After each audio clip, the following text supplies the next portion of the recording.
Olá, sejam bem-vindas, bem-vindos e bem-vindes ao espaço virtual do Sesc São Caetano. Eu me chamo Janieire e faço parte da equipe de programação da unidade. Em função da pandemia Covid-19, os protocolos de segurança, as unidades do Sesc no estado de São Paulo seguem parcialmente fechadas. E para se manter ativo e dar continuidade às programações e serviços, o Sesc tem utilizado também as plataformas digitais como possibilidade de encontro. Esse vídeo está sendo gravado e vai ao ar no dia 15 de janeiro, em que a unidade de São Caetano abre oficialmente o segundo módulo da exposição Sala de Estar, Artistas do Acervo Sesc de Arte Brasileira, com curadoria da Valquíria Prates. E é por essa razão que a abertura e o bate-papo com a curadora acontecem aqui e não no espaço expositivo e de convivência da unidade com aquela aglomeração que a gente gosta, né?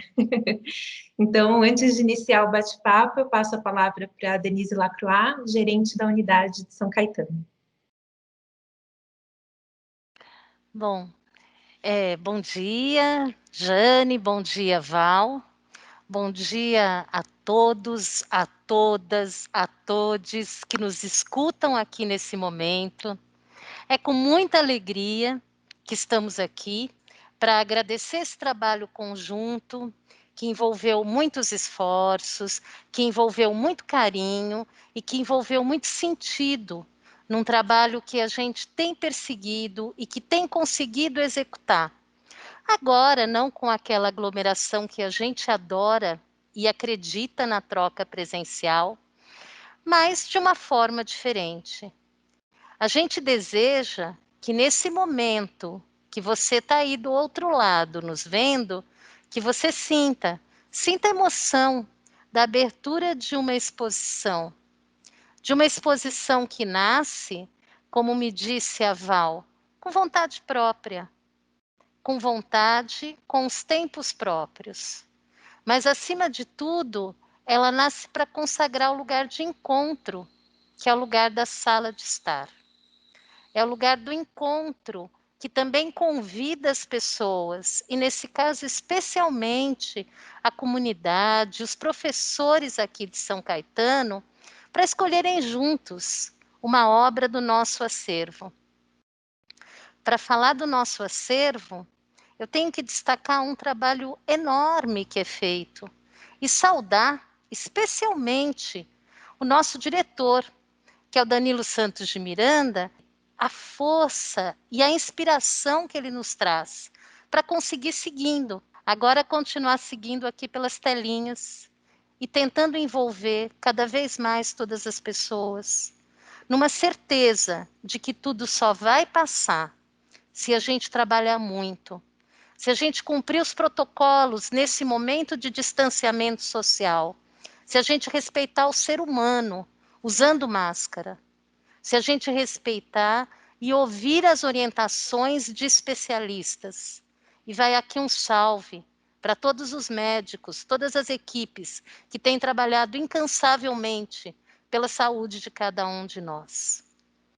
Eu cumprimento a todos. Eu quero dizer que as portas reais aqui do Sesc, que é onde eu estou nesse momento, estão abertas para alguns serviços. Esses serviços necessitam de agendamento, mas que as portas virtuais do Sesc estão todas abertas para pessoas de todas as idades, para pessoas de todas as preferências, para que a gente possa trocar e assim aumentar o nosso senso de responsabilidade e o nosso senso de humanidade. Era isso que eu queria dizer, Val. Era isso que eu queria dizer, Jane. Dizer que daqui muita gente trabalhou para que esta exposição aconteça hoje. Um beijo e podem seguir daí. Obrigada, Denise. Bom, a exposição Sala de Estar, que teve início em 23 de janeiro de 2020, quase um ano, e por conta do contexto da pandemia adaptou o calendário, abre no dia 15 de janeiro o segundo módulo, e a temática desse módulo é lugares e pessoas. A gente vai poder ouvir da curadora alguns sentidos e caminhos que essa exposição propõe percorrer. E antes de começar, eu vou tentar apresentar a Valquíria.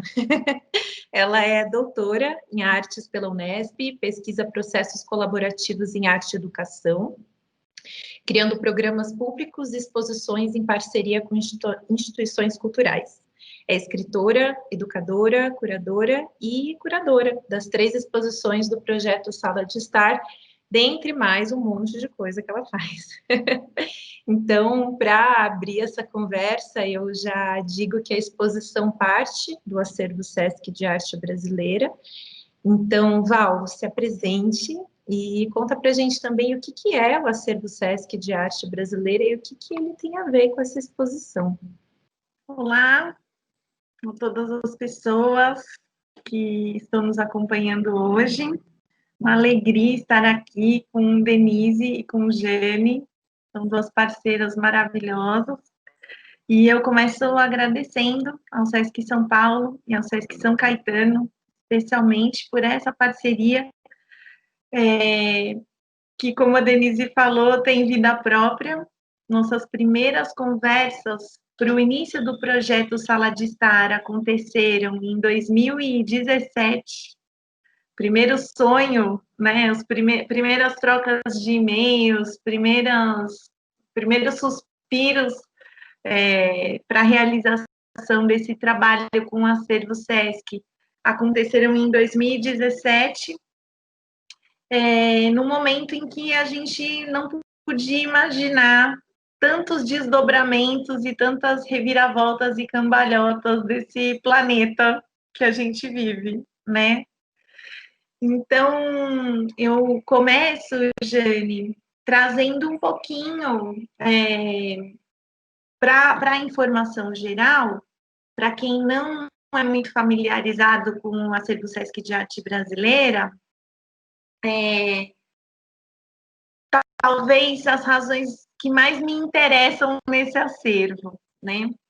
Geralmente, quando a gente fala de instituições culturais com coleções e com acervo, a gente pensa em exposições e pensa mesmo naquela situação de museu, né, de reserva técnica, enfim, no nosso imaginário, em geral, vem esse modelo, né, de coleção de arte, de acervo de arte. Mas o Sesc São Paulo tem uma coleção que me interessa muito, não só pela sua riqueza, né, são coleções de fotografias, são coleções de pinturas de diferentes épocas e de artistas que marcam a história da arte no Brasil. Temos obras, enfim, de diferentes técnicas, por diferentes processos, então pinturas, desenhos, gravuras, esculturas, vídeos de performance. Temos, então, um conjunto muito representativo da arte dos últimos 50 anos, né, em maior quantidade, mas temos também obras, enfim, do começo do século XX, do fim do século XIX. Então, ele, per si, se fosse um acervo como os acervos dos museus, já teria muito material interessante esperando a construção de sentido, esperando a construção de relações e de pesquisa. Mas o que diferencia esse acervo é a maneira como o Sesc, de certa maneira, o consolidou, como ele foi sendo formado ao longo da história do Sesc São Paulo, e a maneira como ele é trabalhado diariamente nas unidades do Sesc. Então, em cada unidade, nos espaços de convivência, nos espaços onde as pessoas comem, ou nos corredores por onde elas estão passando, ou mesmo nas salas de trabalho dos animadores culturais, nas salas dos dentistas, enfim, em diferentes espaços comuns de circulação diária, obras desse acervo estão ali, expostas diariamente, quase como se fossem parte da arquitetura. Então, não necessariamente elas ficam em exibição como exposições curadas, mas existe um pensamento e um cuidado de entender qual é a obra que vai animar, que vai dar alma, que vai habitar determinados espaços das unidades SESC. Então, ele não é um acervo que fica concentrado em uma ou outra unidade, mas cada unidade fica durante um longo período com um conjunto de obras. Então, quando a gente vai visitando um SESC, outro SESC, a gente vai tomando contato com essas obras. E aos poucos a gente vai se familiarizando com elas. Algumas pessoas nem percebem que elas estão ali. Elas estão ali, como não numa situação de exibição, elas estão ali mesmo como uma parte de um contato muito natural, muito corriqueiro com as artes, né? Nos pequenos detalhes, essas obras aparecem. Então, isso é muito interessante, porque, então, em que situação nós poderíamos ver esse conjunto de obras, ou criar novas relações entre elas, né? Justaposições. Como é que eu vou poder colocar uma obra que está no Sesc Pompeia ao lado de uma obra que está no Sesc Santos ou no Sesc Araraquara? Então, geralmente, situações em que a gente pode ter um tempo, como o projeto Sala de Estar, né? A gente está aí junto desde 2017 pesquisando o acervo. Quais seriam as situações em que a gente pode construir novas relações?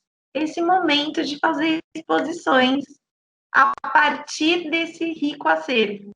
Exposições que muitos curadores já foram convidados, né, para fazer. Então, exposições que podem ser investigações sobre um artista, como no caso do Geraldo de Barros, que já gerou algumas exposições individuais, ou exposições sobre arte popular, como já aconteceu e eu já tive a alegria de fazer no próprio Sesc São Caetano, né, junto com a Marcela Tiboni, que foi curadora junto comigo. A exposição Eu Vi Uma História, que reuniu diferentes obras da coleção de arte popular e naif do acervo Sesc, mas a partir de um viés que eram as narrativas, as histórias, como é que alguém conta uma história usando imagens, né? Então, fomos por esse caminho. E, enfim, então, esse é um momento em que algumas obras estão numa reserva técnica, então existe um banco de dados que reúne e organiza organiza as pesquisas sobre esse rico acervo, mas é nesse momento que a gente pode criar deslocamentos, tirando obras de algumas das unidades e levando para um lugar comum, um lugar onde elas se encontram pela primeira vez, muitas vezes. Então, quando surgiu essa possibilidade de trabalhar junto com o Sesc São Caetano, nessa investigação mais profunda de algumas obras do acervo, eu estava ali na reta final, no último período de investigação do meu doutorado, que é uma pesquisa sobre colaboração, sobre participação dos públicos, né, em processos e em formatos de convívio, né, de escuta, de conversa, usando recursos das artes e da educação. E aí eu fiquei muito feliz quando a Denise me acolheu nesse desejo de fazer uma exposição que trouxesse esse elogio do que é o Sesc São Caetano, uma casa acolhendo diariamente todas as pessoas. Então, olhei para o Sesc São Caetano e com todo o carinho que eu tenho por essa unidade, carinho mesmo, assim, dizer que é uma unidade que me afeta, porque ela tem um tamanho humano, né? Ela tem um tamanho das delicadezas. Muita coisa acontece todo dia, muita gente passa por ali, por diferentes razões, diferentes interesses, mas tem esse lugar por onde a gente entra que sempre mexe comigo por ele ser um lugar que evoca o convívio de uma sala. Então, um SESC, que é uma casa, assim como os museus casa, né, que são uma categoria de museus, né, o museu casa do escritor tal, o museu casa da artista tal. Então, esse é um SESC que, para mim, tem esse peso de uma instituição cultural que é uma casa. E aí veio esse desejo, então, de investigar o que é uma sala na nossa casa. Aí sim, né? Qual é o diálogo que a gente pode fazer entre as salas das nossas casas e a sala desse SESC que é uma casa. E aí foi aí que veio, Jane, essa ideia do projeto Sala de Estar. Então, num primeiro momento, o que é uma sala de estar, né? Como é que a gente, então, vai propor conversas? O que tem dentro da sala de uma pessoa, da sala de uma casa? O que a gente faz quando a gente está dentro da sala? Quem é que a gente convida para entrar nesse nosso espaço íntimo? Nesse espaço que é o espaço onde a gente só traz quem a gente conhece e quem a gente quer ter um aprofundamento da relação. Ou alguém que a gente quer convidar para fazer uma reunião, mas geralmente a gente não faz isso na casa da gente. Então, é só essas reuniões mais formais, elas acontecem em casos muito específicos, né? Geralmente, o espaço da sala é um espaço de falar de coisa muito séria, ou de celebrar alguma coisa, ou um momento em que as pessoas que moram junto se encontram. Então, para isso, a gente foi resgatar o que é a história da sala de estar, né? Qual é a história da sala de estar? Retomando pela história da arte e pela história da arquitetura, a gente chegou na ideia dos drawing rooms ingleses, né? Um resgate um pouco do que era uma sala, uma parte da casa onde as pessoas se encontravam para fazer alguma coisa juntas. Então, resgatando no século XVI, já existia esse termo sendo usado na fala comum, mas só no século XVII é que acontecem os primeiros registros escritos, tentando dar conta do que é esse espaço nos palácios, nos casarões e por aí afora. Então, esse drawing room, essa sala de estar, como a gente traduz agora, ela é a sala bisavó, tataravó das nossas salas, das nossas casas hoje. A gente ainda tem vestígios nas nossas salas do que eram essas grandes salas, esses grandes salões, né? Onde as pessoas colocam. Hoje em dia geralmente tem o quê? Uma televisão, ou um home theater, ou seja lá o que for para assistir alguma coisa. Pode ter ali algo que seja musical, pode ser o piano, ou o aparelho de som, ou a caixa de som que vai conectar os nossos celulares, elementos decorativos, plantas, móveis que promovam esse encontro circular. Então, hoje a gente tem aí os sofás, tem as poltronas, mas a gente também pode ter uma mesa de jantar, onde as pessoas se encontram, mas esta sala, este salão, ele é multifuncional hoje, porque as nossas casas diminuíram, mas ele já teve antes essa missão, essa tarefa de acolher e exibir aquilo que era valor para aquela pessoa que tem aquela casa, aquele palácio, aquele lugar. Então, as escolhas do que se mostra numa sala de uma casa hoje, e numa sala de 100 anos para trás, e numa sala do século XVIII, são escolhas muito cuidadosas. Então, por exemplo, os gabinetes de curiosidades rapidamente tomaram espaço nessa lógica de composição dessas salas, desses salões, né? Bom, tudo isso veio que nem uma faísca naquele momento, em que a gente queria muito pensar o que podia ser feito ali. A gente não queria fazer uma caricatura de uma sala, né? Como acontece muitas vezes nas comédias de sala de estar, né? No teatro, a gente não queria fazer um cenário, a gente queria que fosse uma sala mesmo, né?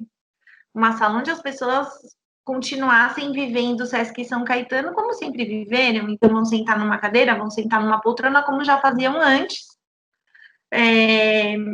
Mas a gente entendeu que podia ser muito interessante que neste projeto curatorial tivéssemos instâncias de participação do público que não apenas observando as obras, que a gente pudesse criar um mecanismo para que as pessoas interessadas em participar de um processo de escolha e de disposição das obras no espaço, ou seja, pessoas interessadas em participar da criação da exposição, pudessem estar com a gente.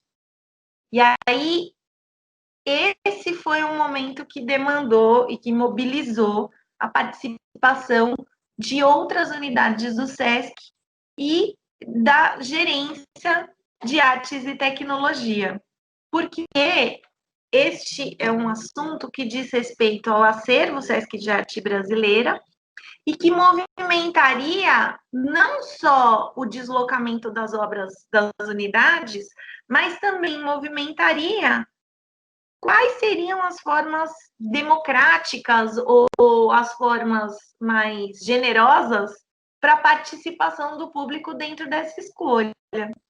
Então, esse é um acervo que tem mais de 5.000 obras. Então, como é que a gente escolhe uma situação, como é que a gente cria uma situação de escolha que vai dar conta de 5.000 obras? Então, rapidamente a gente entendeu que não tinha como abrir esse acervo para quem participasse desse processo. A gente precisou afinar e melhorar esses mecanismos que num processo muito bonito, a Jane batizou de processo de curadoria compartilhada. Foi a Jane que deu esse nome lindo e que eu agradeço com muita alegria por ter trazido esse nome. Porque tudo que é compartilhado envolve compromisso. Então, esse é um projeto que foi mobilizando os compromissos de muita gente e com muita delicadeza trouxe para dentro deste processo, dentro dos tempos, dentro da possibilidade, né, das logísticas da produção, pessoas que vivem em São Caetano. Foi o primeiro recorte que a gente fez. Então, a gente entendeu que a gente queria fazer 3 exposições, que o projeto duraria 1 ano, e dentro desse 1 ano, faríamos 3 exposições. Primeiro grupo, primeira exposição, seria criada com professores da rede pública de São Caetano. E foi assim que nós trabalhamos. O segundo momento, que é esse que a gente abre agora, a segunda exposição, com artistas que vivem em São Caetano e que discutem e se interessam por processos de criação. Então, artistas bastante engajados e que já vêm frequentando e sendo parceiros do Sesc São Caetano há bastante tempo. Então, convidamos essas pessoas, sempre em chamada aberta, então a gente reservou algumas vagas, caso pessoas que não são de São Caetano quisessem participar, mas dando esse foco na comunidade. Então, como uma possibilidade de pensar em para que fazer exposições, uma possibilidade de conhecer o acervo SESC de arte brasileira de uma maneira mais aproximada, né, dentro dos nossos encontros de curadoria compartilhada, e que a gente pudesse conviver com essas obras e conversar com as pessoas, visitando na sala que essa exposição se tornou, qual era a impressão delas a partir dessas obras. Então, para isso, a gente tem um grupo de educadores, que também são artistas, que vivem em São Caetano, diariamente, dentro das exposições, nesse delicado processo de escuta. Acho que o que atravessou esse projeto desde o começo foi uma intenção dessa delicadeza da escuta, e de uma tentativa também de, quase que num processo de pesquisa patrimonial, tentar entender das relações da história dessa casa, localizada em São Caetano, com a história da cidade de São Caetano. Então, muitas pesquisas foram acontecendo simultaneamente, até que chegou o nosso momento de isolamento, e a gente não pôde abrir a exposição no tempo previsto. Então, há cerca de um ano, nesse mesmo momento, no ano passado, nós fizemos o processo de seleção das obras. Um processo que acontece sempre dentro de uma proposta de curso de curadoria. Então, a gente faz 3 encontros com a participação de todos. Para esses encontros, aconteceu junto aos animadores culturais de diferentes unidades, e especialmente junto à unidade do Sesc São Caetano, nessa fase mais de 2019 para frente, a gente já fez essas pré-listas de obras com um foco maior na unidade de São Caetano e junto com a GAVT, que é a Gerência de Artes Visuais e Tecnologia. A partir desse recorte, um recorte inicial de obras, nós pudemos conversar, tanto na primeira edição quanto na segunda, sobre o que é esse acervo, conhecer esses artistas, que são os artistas selecionados num primeiro recorte a partir de quem convive com essas obras, né? Ou de quem já está no SESC há mais tempo e entende a importância dessas obras para determinadas unidades.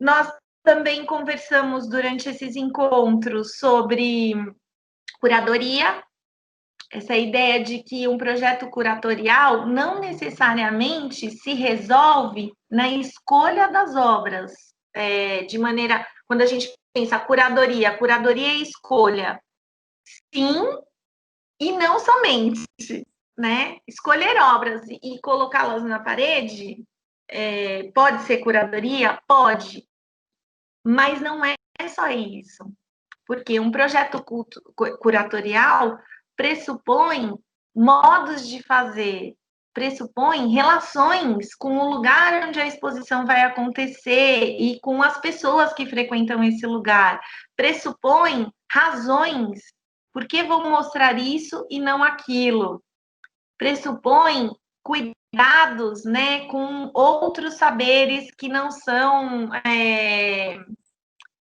de certa forma, valorizados o quanto deveriam. Então, todas essas discussões movimentaram os nossos encontros, e foi do embate entre os participantes que nós chegamos a um desafio de construir exposições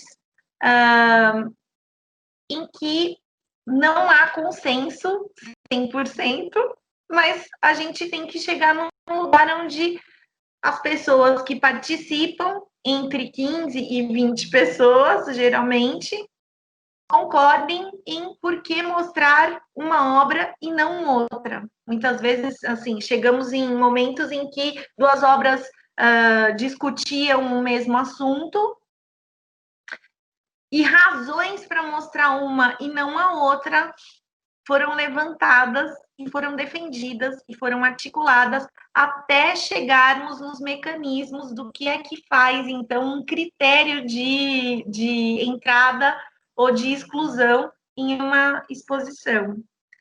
Então, retomando esse processo de curadoria compartilhada, o que fica, assim, de mais forte para mim, assim, fazendo a curadoria desse projeto? É muito interessante perceber como a disputa narrativa acontece dentro de um processo curatorial quando você envolve pessoas que estão tomando contato com esses mecanismos de curadoria e de exibição pela primeira vez, ou pela primeira vez se debruçam sobre o que é que motiva e por que a gente precisa e qual é o alcance de uma exposição. Então, isso tudo foi muito enriquecedor. A cada encontro, as pessoas se preparavam de uma maneira muito bonita, assim, para trazer as suas defesas do porquê queriam. Então, os encontros eram semanais. Então, de uma semana para outra, todo mundo tinha tempo para preparar a sua defesa de por que gostaria que tal obra estivesse e com qual outra obra gostaria. Então, nós experimentamos muitos dispositivos, né, de escolha. Fizemos muitos exercícios de escolha, exercícios de escrita, exercícios de votação, experimentamos algumas tecnologias sociais, né, como é a nomenclatura oficial, né, que são o quê? Alguns exercícios mesmo para democráticos, né, para o exercício da escolha democrática, num entendimento que chega um momento em que mais pessoas querem uma coisa e tem só duas pessoas muito apaixonadas ou uma pessoa muito apaixonada querendo outra, mas enquanto essa pessoa não traz para a gente que tudo bem, então a gente segue como a maioria, a gente não passa para frente. Então, esse foi um dos exercícios mais interessantes que a gente vivenciou, né? Especialmente quando a gente compara com as dificuldades planetárias que a gente tem vivido na política, né? Aprender a conversar, aprender que quando a maioria quer uma coisa, então nós seguimos adiante até a gente conseguir mudar essa coisa dentro de processos de escuta, de conversa, né? Então, já faz algum tempo, eu acho que nos últimos 10 anos, o meu interesse em colaboração tem sido esse.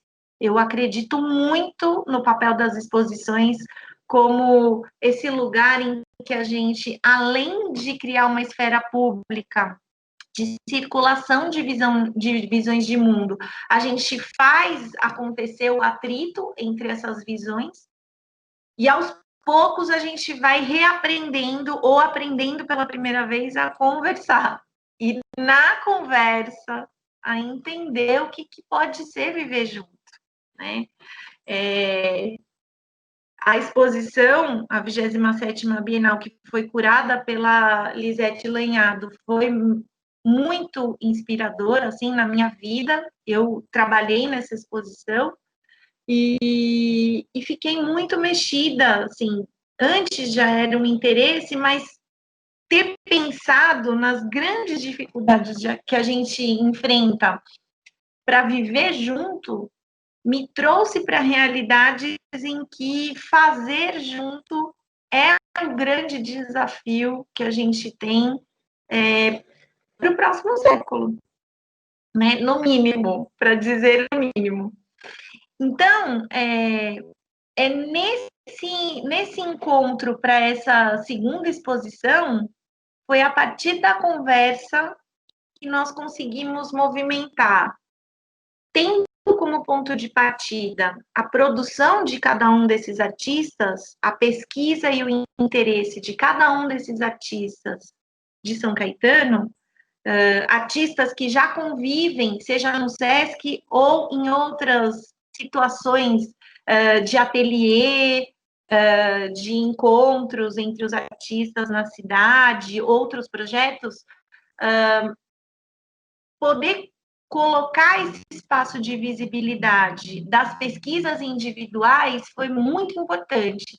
E quando eles trouxeram isso para dizer e para justificar e para defender o que eles gostariam de mostrar nesse acervo SESC, por que mostrar essa obra ou a outra obra? Não, nesse caso aqui é menos pela obra e mais pelo artista. Não, nesse caso aqui é mais pela obra e menos pelo artista. É mais pelo tema, é mais pela imagem, é mais pela palavra. Então, foi aí que foi saindo, de um jeito muito orgânico, o resultado que é essa exposição, a partir da qual a gente pretende ter outras instâncias de encontro. Então, quando a exposição abre, a gente amplia essa rede de encontros. Daí já não somos só nós, esse nosso grupo que, enfim, deu forma para a exposição, aí chega mais gente, aí vai chegando o público. Então, é muito bonito, né? Quando apareceu a Denise com essa máquina de escrever tão bonita, essa mesinha e o arranjo de flores, quando a gente montou a exposição pela primeira vez, a máquina de escrever era o lugar onde o público podia contar dessa experiência de estar dentro da exposição.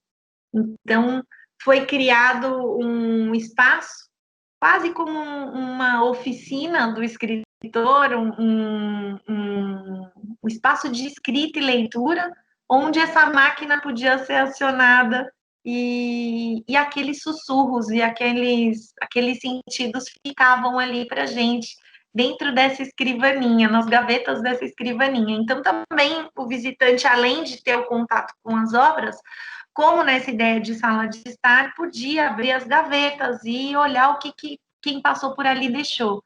Nós tínhamos também os livros, tínhamos os jogos. Então, a ideia era mesmo poder conviver com as obras e conviver com outras pessoas conversando a partir das obras, né? O convívio como um processo estético, né? Um processo de construção de sentido. Então, disso tudo, nós chegamos num conjunto de artistas muito interessante para essa segunda exposição. No primeiro recorte, né, esse que a gente levou para todo mundo olhar, nós priorizamos na primeira grande lista obras em que tinha um ponto em comum, que era o corpo. Então, algumas obras eram retratos, outras obras eram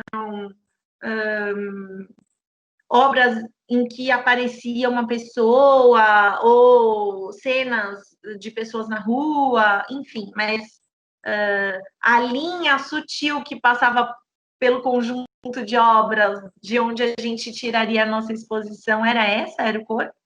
E nessa exposição que a gente abre hoje, pensar o lugar era esse fio muito fino, porque pensar o lugar podia ser muita coisa, né?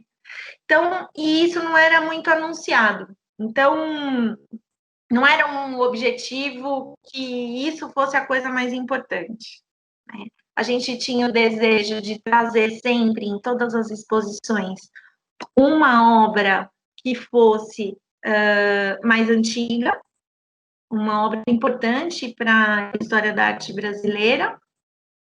A gente teve o desejo de sempre ter, dentro das regras, né, disso que foi quase um jogo, a gente sempre quis mostrar um vídeo da coleção de vídeos do SESC,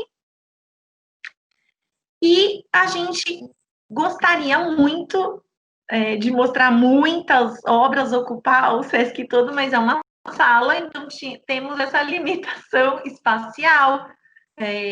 Então, existe um limite de obras que a gente poderia ficar em torno de 10 obras.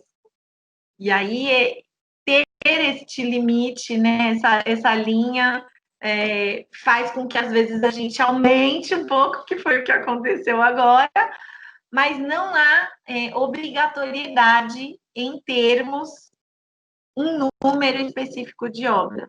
Né? A única coisa que a gente queria é que sempre a gente pudesse mostrar um vídeo. Então, e criar um sentido, e criar uma relação entre essas obras juntos. Então, para essa exposição que está abrindo agora, o que ficou muito marcado foram as diferentes formas de se relacionar com o lugar, com o planeta como lugar. Então, a gente tem um caminho muito bonito, logo que a gente entra na exposição, que relaciona uma marinha do Castanheto, feita no fim do século XIX, com um vídeo do Rodrigo Braga, chamado Arterial e Venoso, que é um vídeo em que o Rodrigo faz essa performance no mar, e uma obra da Silvia Mecosi, que é uma anêmona, e ela é toda branca, e quando a gente vai se aproximando dela, ela parece um mapa, ela parece um lugar, mas é uma anêmona. Então, é muito bonito como as discussões foram ganhando corpo e trazendo os processos desses três artistas, tendo o mar como um ponto de ligação, mas trazendo para processos tão diferentes e para motivações tão diferentes, né? Essas motivações criativas tão diferentes entre eles. Mas quando a gente consegue ter contato com essas três obras numa mesma vivência, isso traz para a gente uma possibilidade poética, de interpretação poética muito interessante, né? Muito como é que eu vou criar imagens que deem conta disso que é o que está na minha relação direta com o lugar e com o mundo, como artista. Então, ter esse momento, fazer esta exposição com os artistas de São Caetano foi muito interessante. Inclusive porque muitos deles levaram seus próprios trabalhos durante o nosso processo de criação da exposição. O que já deu o desejo de colocar esses trabalhos dentro da exposição e já deu o desejo de pensar como que é um próximo passo desse projeto, né? Mas nesse primeiro momento, conhecer o trabalho dos artistas de São Caetano foi também uma parte dessa metodologia, e surgiu naturalmente do convívio. Então, para falar de uma obra do Castanheto, alguém traz uma gravura. Enfim, dentro dessa exposição, então, depois que a gente toma contato, né, com esse encontro entre essa arte mais acadêmica e essa arte contemporânea, dentro do acervo, mas também lembrando que tudo isso é arte brasileira, isso é muito bonito, a gente tem um outro conjunto, eu vou chamar de conjunto, mas não é conjunto, tá? Mas eu vou usar a palavra que foi muito falada dentro do nosso processo de criação da exposição. A gente tem esse outro conjunto que tem um artista muito interessante quando a gente pensa em cultura caipira no estado de São Paulo, que é o Ranchinho. E o Ranchinho mostra como é essa vida no interior de São Paulo, né? num processo de quem precisa fazer arte freneticamente todos os dias, assim, como algo que garante a sua sobrevivência no sentido espiritual até, né? Um transbordamento espiritual da necessidade de fazer arte. Então, é muito interessante que, junto com o Ranchinho, a gente tem a Mira Schendel, que é uma artista que tem uma pesquisa tão sofisticada, né? Quando a gente pensa em filosofia, quando a gente pensa em física, e aprofundamentos e transbordamentos tão grandes dessa artista, e a maneira como ela lida com o espaço, né, geralmente que não é uma obra que representa o espaço, mas que ocupa o espaço, a gente tem, então, Mira Schendel e Ranchinho juntos a partir desse desejo de produção, de ter que fazer arte como quem precisa respirar, como quem constrói os dias a partir do fazer arte. Então, essa foi uma discussão que foi muito grande. Então, quando a gente olha essas duas obras juntas, isso diz muito mais do fato do que é precisar fazer arte e diz respeito a como cada um deles se relaciona com o espaço da expressão da imagem, né, da construção da imagem.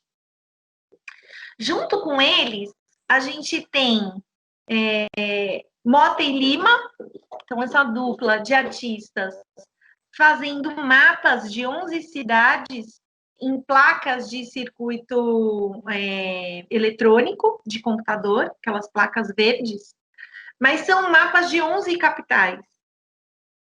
Então, é uma outra maneira da gente entender a constituição da imagem, já associada a isso que é circuito, né? Um circuito entre cidades, o circuito nessa velocidade da eletricidade que conecta todo mundo.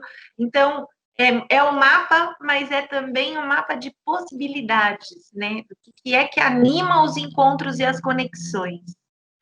E aí a gente tem Georgia Kyriakakis,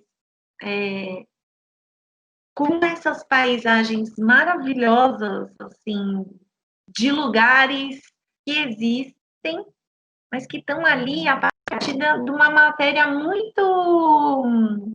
aquele pó que vira pigmento, né? Tá ali, se a gente mexer para lá ou para cá, aquela tela, ela vira outro lugar, mas que tá ali com a possibilidade desse deslocamento do material dentro dela mesma. Então, isso tudo foi aparecendo nas conversas dentro desse momento de disputa, né, de escolha, de quem fica e quem sai, dos porquês, né? A gente foi atravessado pelas razões de ser de cada uma das obras, mas, em última instância, foi muito importante a gente perceber, por exemplo, que tem mais mulheres do que homens nessa exposição. Isso foi batalhado à unha a cada entrada, no entendimento de representatividade, visibilidade.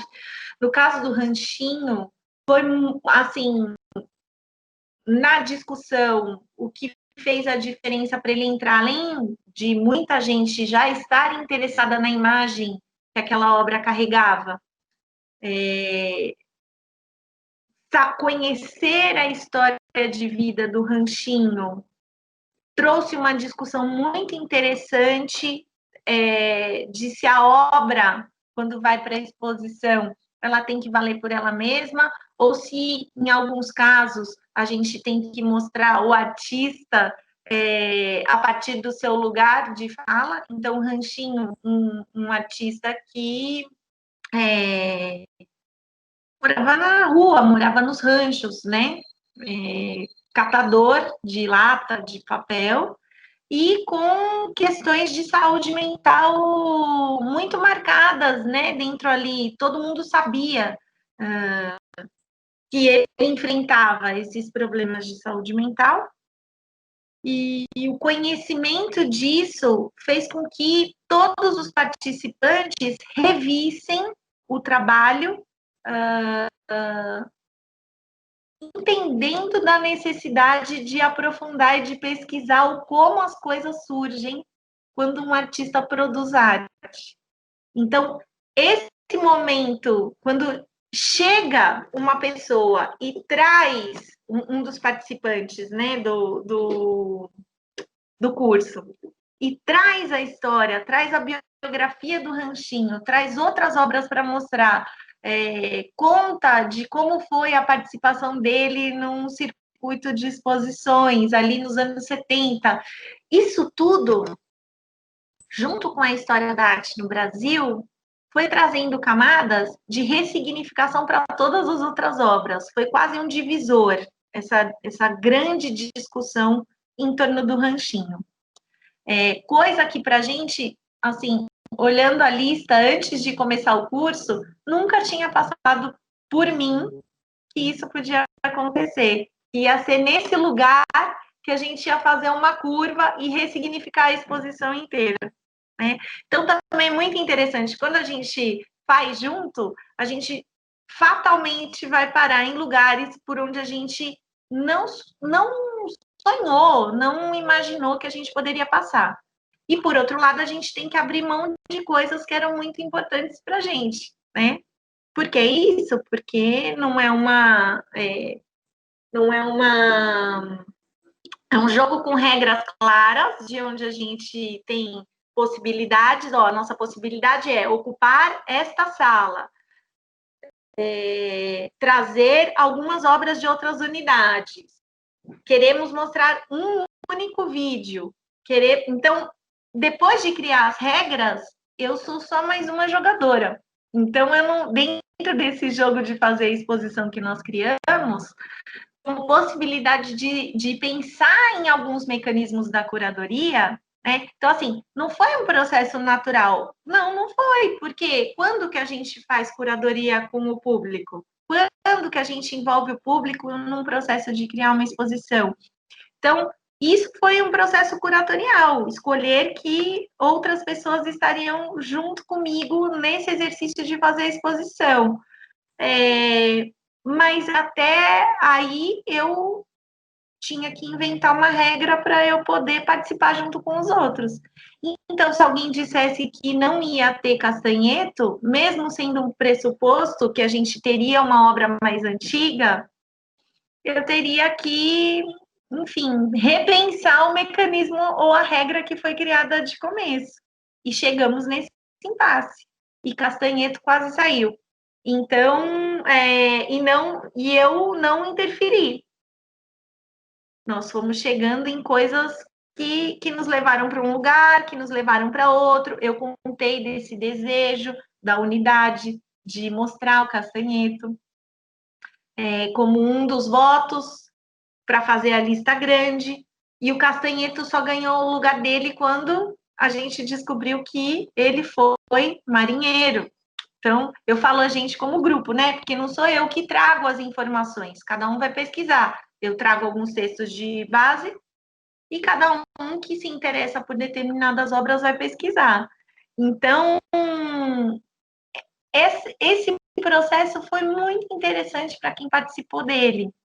Para quem não participou, o que fica? Uma exposição que tem vários desses invisíveis aí para ela chegar até o formato final dela, mas uma exposição que propõe conversas entre determinadas obras.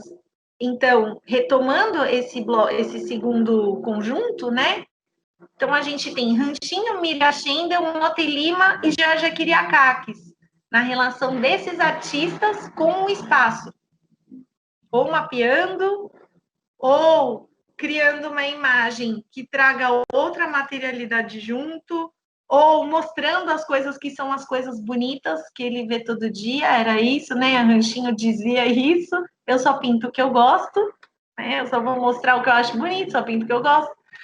E a Miriam Schendel nesse embate da folha branca, nesse caso dessa obra que está na exposição, né? E aí tem uma última dupla, uma dupla também, assim, visualmente muito distante, né? Assim, quando a gente olha para essas duas obras, elas aparentemente não têm nada a ver, assim como na sala das nossas casas, a gente vai acumulando coisas, né? Quando a gente não tem um decorador renovando a sala toda de uma vez, né? Com as conversas todas muito cuidadas, a gente, na nossa casa, a gente vai trazendo por diferentes motivações as coisas. A gente não está montando uma exposição na sala da casa da gente. Então, as obras, ou os objetos, ou, enfim, tudo que a gente coloca na sala da casa da gente, chega por razões diferentes. E nessa exposição, especialmente nessa última dupla de obras, foi um lugar onde a gente teve mais esse entendimento de que isso estava acontecendo. Então, a gente tem a Cláudia Jaguaribe com uma biblioteca, são esses livros, que cada livro tem na capa um fragmento de uma fotografia de uma grande paisagem, né? Nessa série de bibliotecas, muitas delas são da região amazônica. Então, olhar para esse livro que já foi árvore e que é uma biblioteca da floresta, né? Se a gente for pensar ali, aquela folha do livro já esteve na folha, já esteve na árvore, enfim, olhar para isso tudo trouxe uma discussão muito forte sobre, enfim, floresta e tudo isso que está acontecendo na Amazônia, né? No Brasil, nesse momento, né, os grandes riscos, as grandes disputas que têm acontecido na Amazônia. E aí a gente tem uma gravura do Amaro Francisco Borges, que é o irmão do J. Borges, que são os nordestinos na Amazônia. E nesse momento também foi um momento divisor de águas, né, nas nossas conversas, porque quando a gente toma contato com o trabalho desses cordelistas, como o J. Borges ou o Amaro, que está na nossa exposição, são histórias do povo, sejam histórias inventadas, imaginadas, ou sejam histórias que celebram as grandes batalhas, as grandes disputas cotidianas, como os nordestinos que foram para a Amazônia e ainda vão agora, né, buscando promessas de uma vida melhor, promessas de algum ganho específico em grandes empreitadas, se colocando em risco dentro da floresta e dentro de uma floresta em risco, isso tudo trouxe na nossa conversa razões muito fortes para essas duas obras que aparentemente não tem nada a ver, juntinhas uma do lado da outra. E eu não sei, talvez se eu tivesse feito essa curadoria sozinha, eu não teria essa coragem de fazer isso, porque talvez eu sentisse como uma forçação de uma situação. Mas as conversas foram tão importantes para a gente poder relacionar essas duas coisas que hoje eu posso dizer, quando eu olho para essa exposição, eu tenho muita alegria de ter participado disso. E eu tenho muita gratidão por todos que participaram, né, e que colocaram o seu tempo de trabalho nisso. E eu tenho muita gratidão pelo SESC de ter abraçado uma loucura dessas que podia ter sido, enfim, insustentável e que podia ter dado muito certo como deu, mas enfim, foi um grande risco, né, fazer uma exposição desse jeito. E eu acho que hoje ele é um dos projetos que eu tenho mais afeto de ter feito na minha vida, assim. E eu acho que dessa conversa de hoje eu posso terminar por aqui, porque com muita gratidão, convidando as pessoas que sentirem de buscar a exposição, seja nas redes sociais, seja visitando presencialmente, claro, com os devidos cuidados sanitários que esse momento tão delicado do nosso país e do mundo exigem, né? A ideia é a gente continuar construindo sentidos, né? Conectando essas histórias, conectando essas intenções, essas narrativas, né? A ideia de fazer exposição hoje em dia, com tantas dificuldades que a gente tem e com todo esse cuidado sanitário, é porque, de fato, a exposição nos permite conversar sobre coisas muito difíceis, muito cotidianas, muito banais, muito importantes, né? E com isso a gente conseguir ressignificar o que a gente está vivendo, entender melhor o que a gente está vivendo, né? Então, agradeço imensamente, Denise e Jane, por esse dia de hoje e pela parceria linda. Jane, minha parceirona, para realizar essa exposição, Fuca. Sem palavras para dizer, assim, da minha alegria por caminhar com vocês, viu? Obrigada, Val.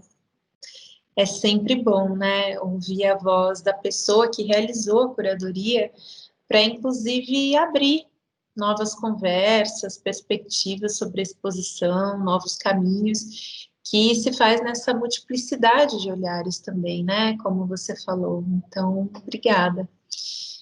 E eu agradeço você que nos ouviu até agora, até aqui. Esse vídeo segue disponível nas plataformas do Sesc São Caetano, então sintam-se à vontade para seguir essa conversa aqui ou em outras redes sociais, porque a gente adora saber o que vocês estão achando. A exposição abre para visitação no dia 18 de janeiro, segunda-feira, e vai até 26 de março de 2021. E seguindo os protocolos de segurança orientados, será realizada por agendamentos de até 5 pessoas por horário, das 15 às 19, de segunda a sexta. O agendamento pode ser feito através do portal Sesc, no endereço sescsp.org.br/São Caetano. Então, acompanhem os desdobramentos da exposição, que serão propostos pela linda equipe do Educativo e as ações paralelas, acessando nossas programações no Instagram e Facebook de São Caetano, e fiquem com um trechinho, né, de como essa exposição está recém-montada, ainda que vazia, mas esperando a presença de vocês, seja presencialmente ou virtualmente. Até a próxima.